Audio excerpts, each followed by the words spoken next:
Biden is 162 years old, but the grid celebrates turning 50. That and more today. The grid, a digital frontier. I pictured patriots as they moved throughout our country. Do they look like individuals or small business? Were the rallies like church? I keep dreaming of a world I hope to one day see. And then, today, I got in. Hello, fellow Americans. This is Chris Kuhlmann, your host with the Kingdom Patriot Group. Welcome to The Grid, where faith, politics, and commerce intersect. All that is required for evil to prevail is for good men to do nothing.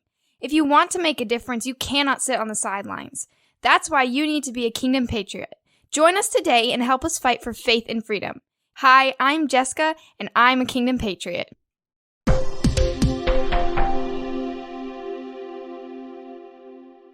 Welcome to this week's News and Review. U.S. District Court Judge Stephen Merriday granted a class-wide preliminary injunction to protect service members in the U.S. Marine Corps from the unlawful federal COVID vaccine mandate. Folks with the Liberty Council pursued this class action on behalf of all U.S. Marines who were denied religious accommodations from the mandate. So this is great news for religious liberty for our service members. Also, the CDC does a major shakeup and finally admits it totally screwed up its handling of COVID. Do you think? However, some see a more sinister agenda behind this shakeup. Ben Shapiro warns this looks more like a power grab and that the CDC is in essence saying, we were too cautious, we weren't bold enough, or forceful, or decisive enough during this pandemic. If true, that should scare you. In North Dakota, you have the Fargo School Board reinstated the Pledge of Allegiance at the start of its board meetings after 1 week's worth of backlash following the board's decision to end the pledge. See, folks, your voice does make a difference. Liz Cheney is destroyed in the Wyoming primary. Hagman, a relatively unknown commodity, defeated Cheney 66% to 37%, with 99% of the districts reporting. That is unbelievable. It is historic.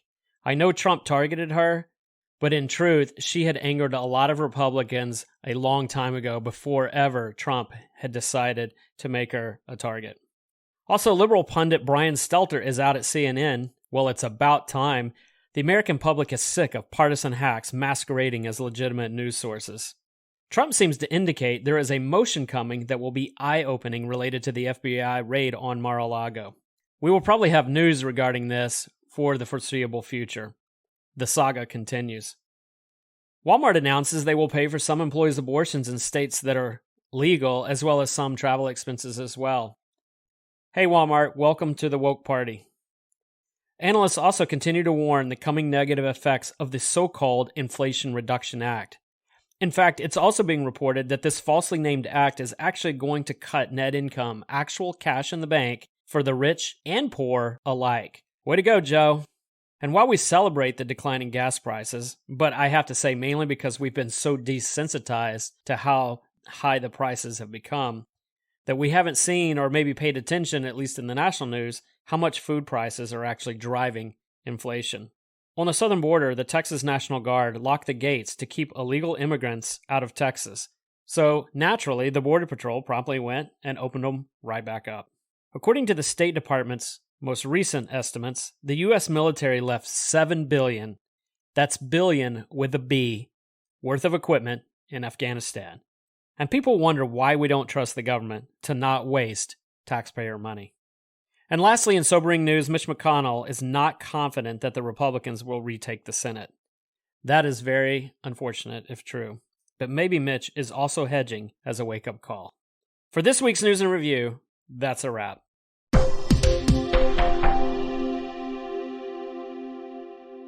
Welcome to today's Fireside Chat. That's what we're calling it today. Shaun, I'm so glad that we could be here to really talk about what the last year has looked like for the Kingdom Patriot Group. Me too. When I realized that we were about to hit 50 and knowing that we have a weekly podcast that we're actually ahead of our schedule for reaching the year, it was really cool. We need to do something special. I agree. And I'm so glad that you pointed that out because it probably would have went over right over my head. And I know sometimes I don't stop to celebrate as I just keep plowing ahead. And I think we need to take, and I think today we're going to take a few moments of this podcast to actually celebrate where we've come from. And I do want to say real quick that I do lament the fact that Clay Carroll, one of our partners, was unable to be on the podcast due to a scheduling conflict. So it's just going to be Shaun and I, but I want the audience to recognize that there are three partners here in the Kingdom Patriot Group. Yes. So Shaun, I think one of the things I want to talk about really is the grid in itself and where we've come. So I believe our first podcast was in October of 2021. Is that correct? October 18, to be specific. That's funny. Of course, you're going to be specific. So as I look back and I think of all the different types of podcasts and topics that we discussed, I wanted to mention some of those to our audience. So we did quite a few podcasts in which we actually interviewed people. We talked about free speech and gun control, abortion, the Twitter saga, the Environmental Protection Agency, lawlessness, vaccines and vaccine mandates, critical race theory, obedience to those in authority, voting rights, humanism, Christian nationalism, Florida's Don't Say Gay bill, the January 6th eyewitness testimony interviews. And in fact, we even interviewed a congressional candidate who was running for office who performed far beyond expectations, even though she was unable to be declared the winner this go around. Shaun, when you think about all those episodes that we've done and the time and energy that was put into those, which one or ones was your favorite? My favorite, I think, it's hard to choose because I love me some Elon Musk. That was one of my favorites. But I would have to say we did a couple on why I voted for Trump. And we both got to share how we arrived very differently to voting for Trump. I love it because my arrival was finding out that it was prophetic. The Lord had given several words that I recognized in a couple of other people who hear from the Lord. I recognized that he had spoken to them. And I just decided, you know what? I'm going to go with the word of the Lord. It was just really cool because I remember I woke up, I left Fox News on that night when I went to bed late because I had to get up and go to work the next morning like most people. And I woke up a few seconds before they announced that Trump had won. Oh, it was so awesome to see prophecy unfold. And we got to talk about it on the podcast. You don't sound passionate about that or anything. But I do love me some Elon. Yes, I know you love Elon. You know, as I looked at that list, I really struggled too, because there were a couple in that list that were more emotional for me that I was passionate about because I really felt it was more of a God thing. Like when we talked about obeying those in authority, or the one we just did about the spirit of lawlessness that is driving our culture. So I would say emotionally, those were probably at the top of my list. But the ones I had the most fun doing, I think, were the two where we analyzed the cases of Roe v. Wade and the Florida's Don't Say Gay bill. And I think the reason I had so much fun doing those is because, number one, I do like legal cases. I like diving into the commentary and the opinions of the court, but also because it's fascinating, absolutely fascinating to me to look at actual court cases, the actual opinions, and see the unbelievable disconnect from what's actually reported in the media, or what the media reports are the implications of these cases. And so to me, I just had a lot of fun diving into some of the legal analysis about what all these things mean and how it's totally different than what the national media portrays really happened. I totally agree. I especially like the fact that, you know, with this podcast, you are afforded the opportunity to really dive in and pull up research that is not necessarily covered on the news.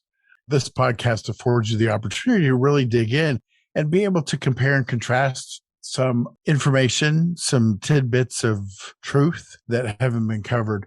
I know one of the podcasts that I really enjoyed back in the beginning was Rittenhouse. That was a good one. Because there was so much to that. It was such a relief to see this young man who got pulled into some stuff. He was doing the right thing the best way he knew how, and he got vindicated. Which, as you know, doesn't seem to happen a lot these days. Mar-a-Lago. Yeah, exactly. So as you pointed out, our podcast started on The Grid, which is a Kingdom Patriot production.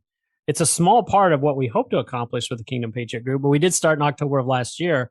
A lot of people don't realize that we actually point to our official day where we were, quote unquote, open for business, if you might say it that way, was actually last year, July 4th, 2021. And we picked that day because it represents the Declaration of Independence. It represented our freedom and our fight and our resistance against tyranny. So I just want to point out that's actually when it got started.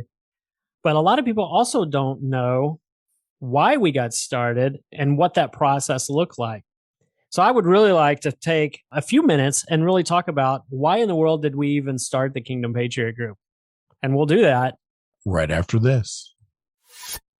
My dad always says that freedom is not passed on through DNA, but rather it must be fought for and protected by every generation. That is why it is never too early to be involved in faith, politics, and commerce. I'm only 14 years old, and I'm already a Kingdom Patriot. You should be too. Join the fight for faith and freedom. Go to kingdompatriot.us today. And we're back. You may be wondering what it is that got all of this started with the Kingdom Patriot Group.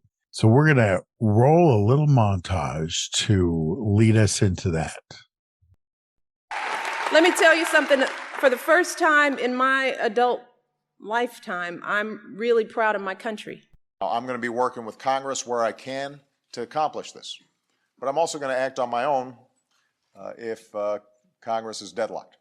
I've got a pen to take executive actions where Congress won't, and I've got a telephone to rally folks around the country on this mission. You never want a serious crisis to go to waste. They didn't know that. With all due respect, the fact is we had 4 dead Americans. Was it because of a protest, or was it because of guys out for a walk one night who decided they'd go kill some Americans? What difference at this point does it make? And so when I look at the facts we gathered here, as I said, I see evidence of great carelessness, but I do not see evidence that is sufficient to establish that Secretary Clinton or those with whom she was corresponding both talked about classified information on email and knew when they did it, they were doing something that was against the law. Climate change is literally an existential threat to our nation and to the world.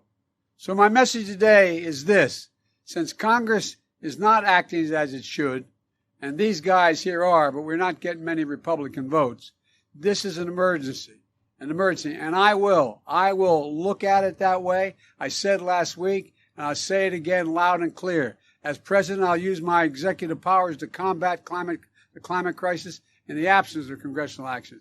So to gun owners out there who say, well, a Biden administration means they're going to come for my guns. Bingo. You're right if you have an assault weapon. The fact of the matter is they should be illegal, period. So I guess we're not tinfoil hat wearing conspiracy theorists when we say their ultimate goal is to take our guns. I mean, the man literally just said it. And to be honest, I'm not really surprised because that is what they do. When there isn't a tragedy, they'll say, we just want common sense gun control. But the moment there is a tragedy, it automatically flips to bingo, turn them all in. I am so sorry to my world. I am so sorry to my world. This is not what we want. We will face There's so much potential. YouTube says it has had enough of vaccine misinformation on its site. Well, the company is taking down anti-vaccine videos and banning major accounts because it says it needs to, quote, remove egregious, harmful content. Well, Shaun, I'm wondering, just after listening to that, if it should be a mic drop. Enough said. Yeah, but, it's a podcast, so we had to keep talking. Good point. Dead air is not good for a podcast. That it's not. So, the reason we played that is because I think we can look around and see that our country needs our help. It needs your help. It is in significant peril. And for me, I'm not sure about you, Shaun, but for me, this is probably a feeling that I've had in not just in my heart, but in my spirit that's gone on several decades. I've just been burdened for our society. I've been burdened for our country that we seem to have abandoned God in every major venue that exists. And then we elect leaders who do not represent the Judeo-Christian values that I hold dear, that do not represent the rule of law that I hold dear, and seem to have neither love of God or country. Is that what you've kind of seen? That and then some. It was really hard. I remember when you called, it's like the country had just stepped out on a slide right straight into hell, and we were just gaining speed. This country is we the people, and we the people were getting the butt end of everything, and something had to be done. And the something that has to be done has got to be done by the people. That's us. Yeah, I think that's a really good point. I know for me, that burden that you're talking about culminated with the 2020 election. And I'll be the first to tell you that I voted for Trump, and I did not vote for Trump because I thought that he was the best person. Well, he was probably the best person between our two options.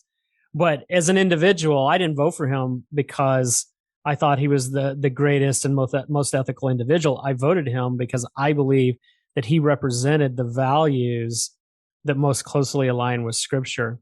And so when he wasn't elected, I was disappointed. I was beyond disappointed, quite frankly.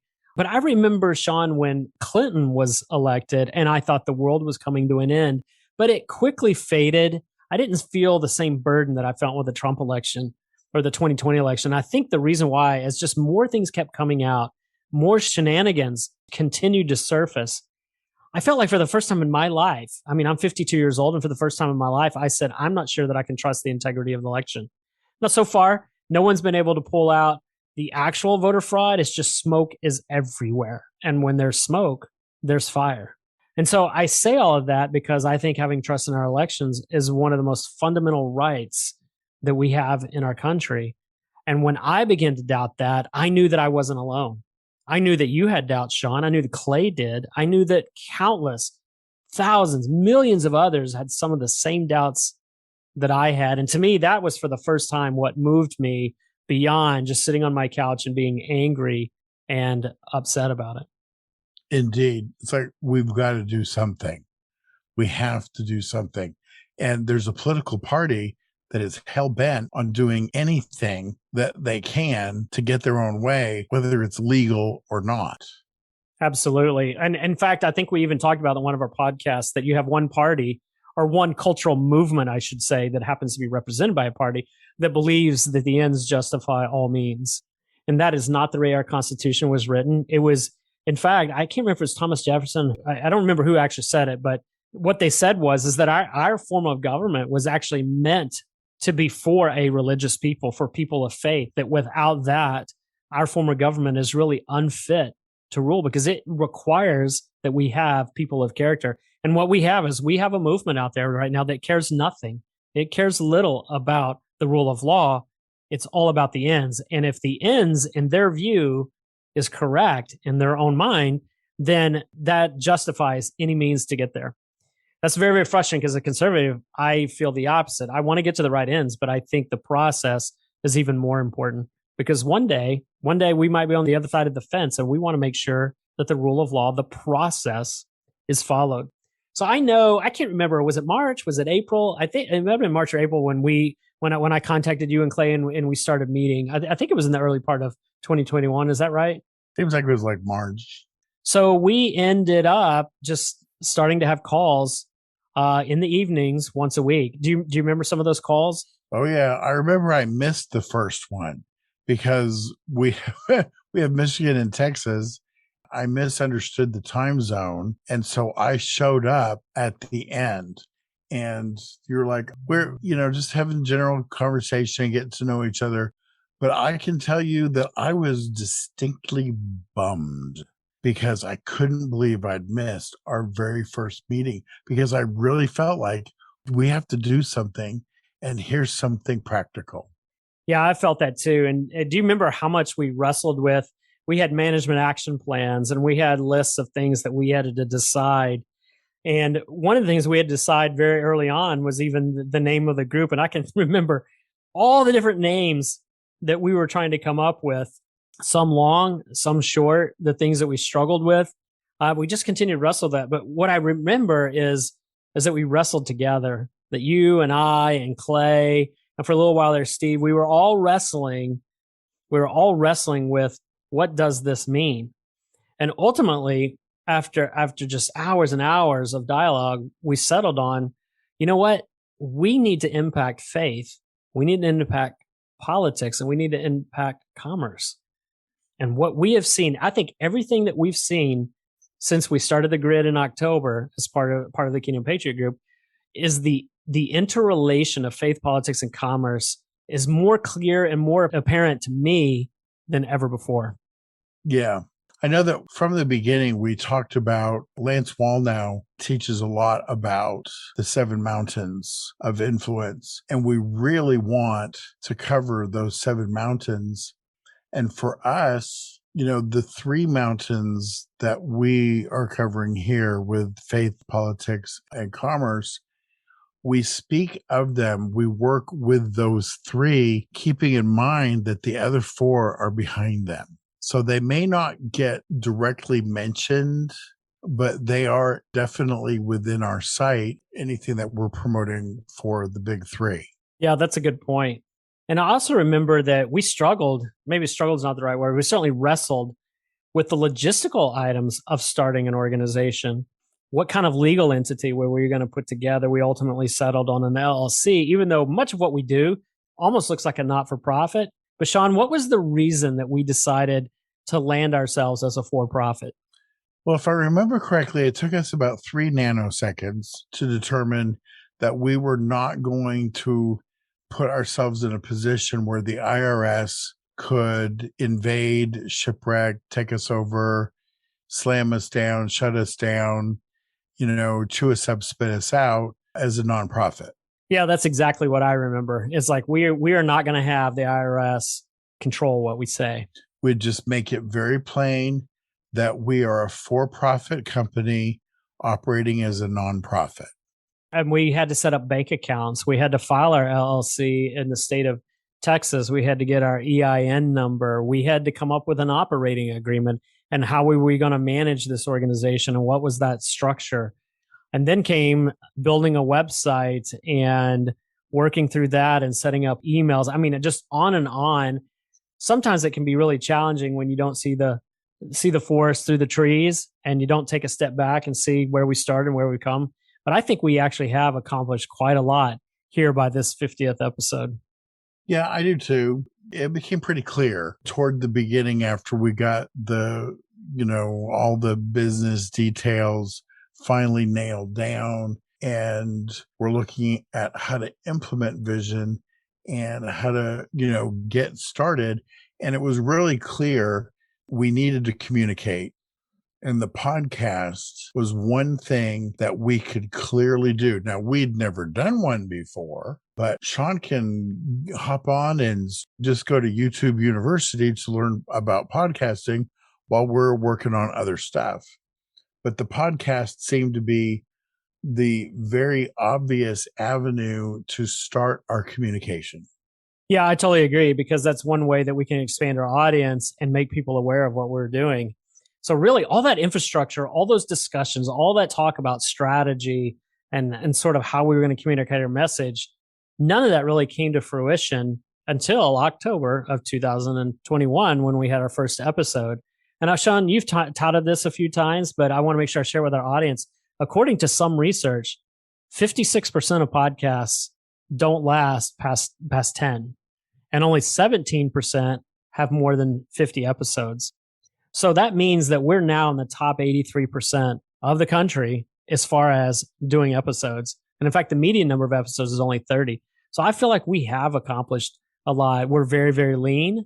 We're beginners in everything that we've done, but I think we've continued to get better. God's been very gracious, even though He hasn't always answered our prayers the way we wanted, or in the speed that we wanted, or in the method. But He has been very gracious, and I feel like we've learned a ton about how to do podcasts, how to run a business, and ultimately how to communicate our message. Oh, for sure. We don't get a lot of feedback episode by episode, but we have received feedback here and there. And Chris, you usually get the most of it. And one of the things that I know really touches me is when people talk about the professionalism of the podcast, because it's a real shot in the arm for a novice to hear something, to hear somebody say that sounds so professional, because you work so hard to get the finished product to be something that people would want to listen to. So as a novice, to hear that, it's like, yes, thank you. Thank you. Thank you. You only have to hear it once for it to be a shot in the arm. Yeah, I think that's a great point, because people have no idea. You, our audience, fellow patriots, have no idea what just a single word or sentence of encouragement can do. Today, I was at the county youth fair, and I happened to talk to Mary, who said, "We've been listening to your podcast and absolutely love what you guys are doing. You have no idea how that kind of encouragement is helpful to us." Indeed. Because, well, I'm looking at the screen right now, and it says 2,278 downloads. To us, that's a big deal. The dashboard that we have on Podbean tells me that we've got 2,278 downloads. That is just beautiful to us. Now, there are lots of podcasts that get something like that every week. Or day. Or day.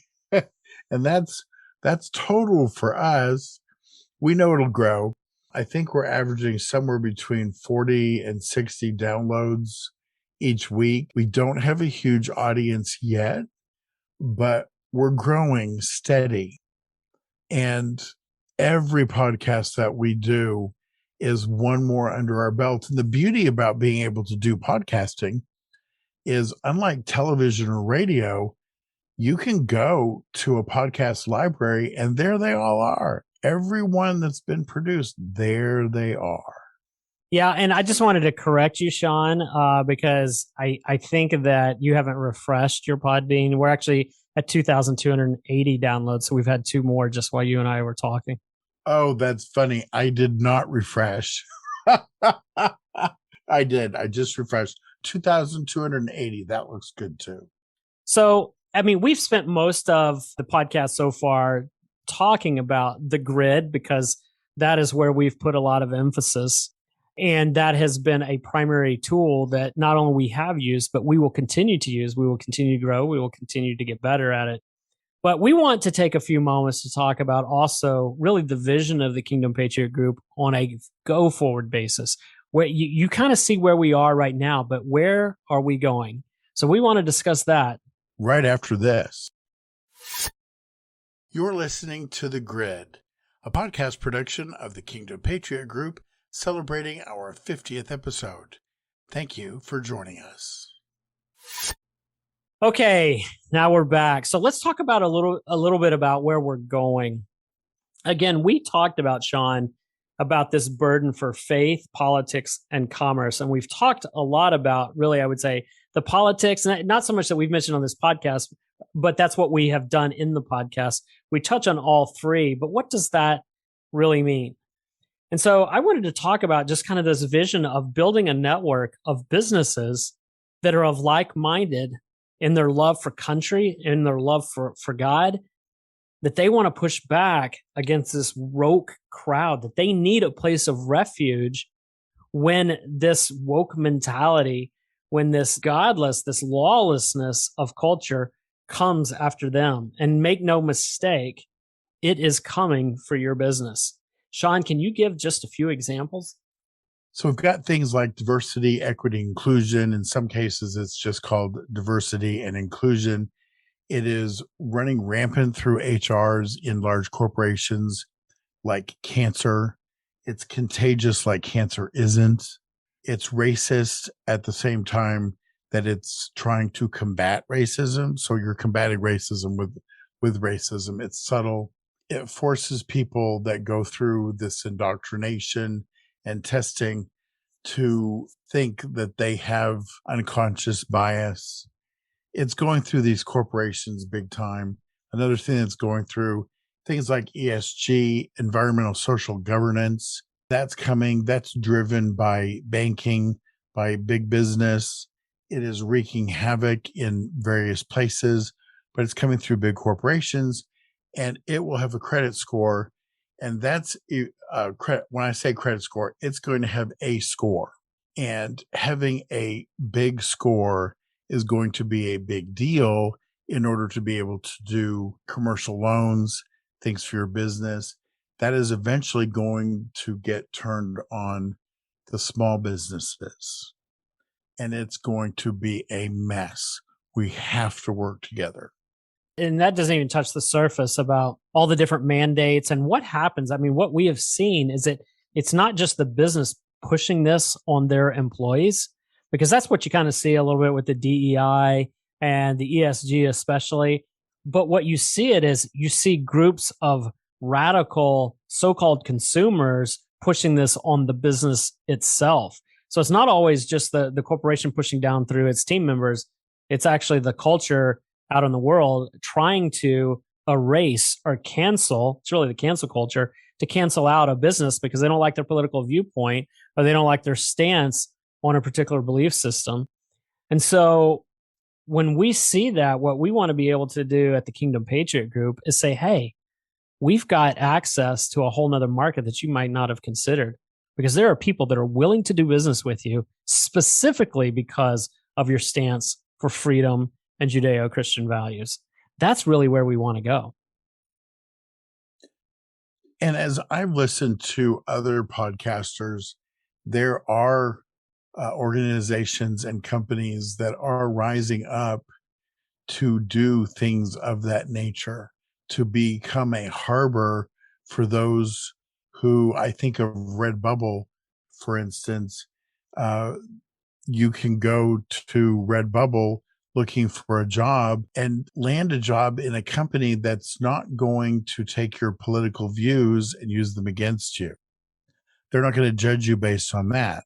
On the flip side, they are also counting that you're not going to judge them if they happen to mention a political view. So there are companies and organizations that are working to do things like that. And so I'm so excited to be part of a movement like that and for us to help link together a network of companies and small businesses all across the land, circling the wagon, so to speak. And I think we can talk about the politics at a later date, but I know that we certainly want to be involved in highlighting outsider candidates who share those same values, that we want to support them. We want to promote them. We want to talk about what we can do to elect leaders who have these deep held values that more closely reflect how we live our lives on a daily basis. So, one of the things that we talk about, that's a pretty big vision. And there's a lot of work behind that. But one of the things that I wanted to make sure we talk about in this podcast is what that's going to require. Certainly, that's going to require a lot of resources. And some of those resources are time. Some of those resources are effort. Some of those resources are intestinal fortitude. And some of those resources are going to be our reservoirs of courage. But one of the other resources we need is money. We need members, because the only way that our voice makes that kind of difference is if we have scale. And that is part of that vision. We have to grow our scale. That's part of why we chose to start with the Grid podcast. That's because we want to grow scale. We want to grow audience members. We want to grow the number of people who are listening and aware of what we are doing, who want to buy into that, who want to join and be part of this fight for faith and freedom. Because we know to make that kind of difference requires scale. We're making, Shaun, you mentioned it, we're making a difference in individuals' lives because we have gotten that feedback that what we have said has resonated, it's ministered to people. But that's been more of an individual basis. In order for us to make a difference in communities and to make a difference on regional and national scales, then we're going to have to grow to the point that we have size. So I just want to throw that plug in there today, because that's why if you're listening, we do need you to join. We need you to help us to grow to that next level. Chris, that sounds like a call to action. You're right, Shaun. I could even do my own little promo here that if you have been on Facebook today hitting that like button of your little Johnny who tripped over himself and fell on his birthday cake, surely you can share this podcast of the Kingdom Patriot Group with your friends, your family, and your neighbors. So yeah, that's certainly one thing you could do right away. But the other thing you could do is to go to our website at kingdompatriot.us. And Shaun, if you're there, what do? You can subscribe. And by subscribing, you can get alerts to new podcasts. You can also get news alerts that pop up that give you some information that you need to know to pray for our nation or for a particular incident. And we also have times that we've got a call to action. Sometimes we'll send out an alert. Here's something that you can do. Like, for instance, here's a letter that you could easily copy and paste to your congressman or to your senators, to leadership of any sort. You can do that. You can also join by becoming a member. Take it away, Chris. What is membership? What is membership? That's a great question, Shaun. So membership is where you're not just subscribing by giving us an email address, but you're actually paying to be a member. And you can do that for $10 a month. You can do that for $100 a year. It's really less than 2 trips to Starbucks each month. It's really not a lot, but for us, it's a big deal because it helps us invest in that fight for faith and freedom. And if you become a member, here's some of the things that you will be getting. Number one, you'll get Shaun's book, Phenomenal Christianity, the Kingdom Patriot Edition. We'll also provide to you the religious exemption, vaccine exemption request toolkit that we have personally put together. And as of today, those that we've helped seek a religious exemption for bona fide religious reasons, we have a 100% success rate. You'll also get the original and the text version of the U.S. Declaration of Independence, and you also get the text version of the U.S. Constitution. And as we grow and expand in what we're doing, and we start offering webinars and other types of training sessions, that also allow you to get discounted prices for that access. That's cool. Thank you very much, Chris. So I just want to say thank you to everyone. If you're listening now, you are supporting what we're doing. And I know that there are millions out there who have the same love of God and country that we do. So we just want to say from the bottom of our hearts, thank you, thank you, thank you very much. I'm so glad that you were able to celebrate with us today as we just look back at all that's been accomplished in less than a year. And hopefully through our conversation today, you also have more clarity and a better understanding of where we want to go. Shaun, final thoughts.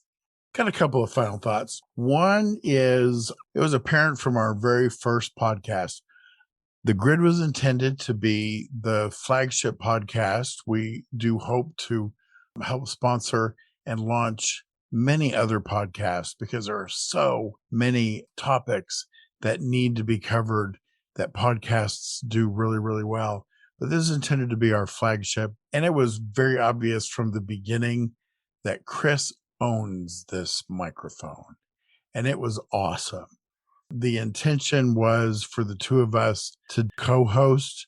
But I got to say, from the moment that I heard Chris step up to the plate and take on those podcasts, we'd started solo because it was easier to record solo than it is to record this way. We hadn't figured out at that point how to do any remote podcasting. So we went with the solo. Chris nailed it. And it was like, this is Chris's baby. When I finally come in, I'm a co-host. He's lead. This is his baby. And it was just really cool to be able to hear you just done such a phenomenal job. So, but I'm not going to let you get to respond to that just yet. Now I'm going to switch gears and say my other thought is we would love to get some feedback. We actually had a whole episode called Silence is Violence that came from some feedback Chris got when he spoke to somebody in person. They had mentioned a podcast that they'd listened to and said there was something that we had overlooked. And we really had, he said, well, do tell. And he said, you didn't cover Silence is Violence. We looked into it, and sure enough, it was a real thing. It shouldn't be, but it's a real thing. So we love to get feedback. We'd love for you to just drop us a line. If you are a subscriber and you get our emails that announce the latest podcast, hey, hit reply.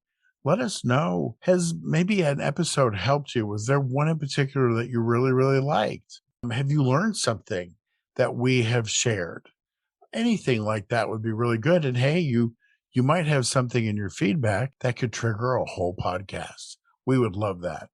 And if you don't subscribe, you can also open up your email and address admin@kingdompatriot.us. And those are my final thoughts. I don't think I have anything to add, Shaun. It's been a lot of fun co-hosting with you. Again, I wish Clay could be with us here today.